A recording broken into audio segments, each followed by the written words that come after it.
BBC pips Greenwich நேரம் முதல் ஒளிபரப்பு பிப்ரவரி 5, 1924 அன்று ஐக்கிய ராஜ்யத்தில் பிபிசி பிப்ஸ் என அழைக்கப்படும் கிரீன்விச் நேர சிக்னல் வானொலியில் முதல் முறையாக ஒளிபரப்பப்பட்டது.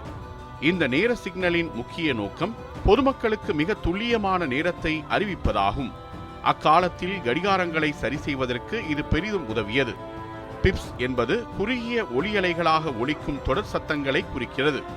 இந்த ஒலிகள் ஒவ்வொரு மணி நேரத்தின் தொடக்கத்தையும் தெளிவாக உணரச் செய்தன. இந்த சிக்னல் கிரீன்விச் மத்திய நேரம் அடிப்படையில் அமைக்கப்பட்டது. அதனால் உலகளாவிய நேர கணக்கீட்டில் இதன் முக்கியத்துவம் அதிகரித்தது. குறிப்பாக கப்பல் போக்குவரத்து, ரயில்வே சேவை மற்றும் வானியல் ஆய்வுகளில் துல்லியமான நேரம் அவசியமானதால் பிபிசி பிப்ஸ் மிகவும் பயனுள்ளதாக இருந்தது. வானொலி சாதனங்கள் அதிகமாக இல்லாத காலத்திலும் இந்த ஒளிபரப்பு நேர ஒழுங்கை சமூகத்தில் உருவாக்க உதவியது.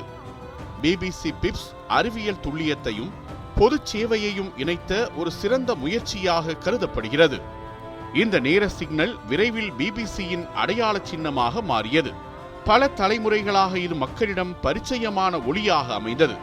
தொழில்நுட்ப வளர்ச்சியுடன் காலப்போக்கில் நேர அளவீட்டு முறைகள் மாறினாலும் பிபிசி பிப்ஸ் தனது முக்கியத்துவத்தை இழக்கவில்லை. இன்றும் பிபிசி வானொலியில் கிரீன்விச் நேர சிக்னல் ஒளிபரப்பப்பட்டு நேர துல்லியத்தின் வரலாற்று முக்கியத்துவத்தை நினைவூட்டுகிறது.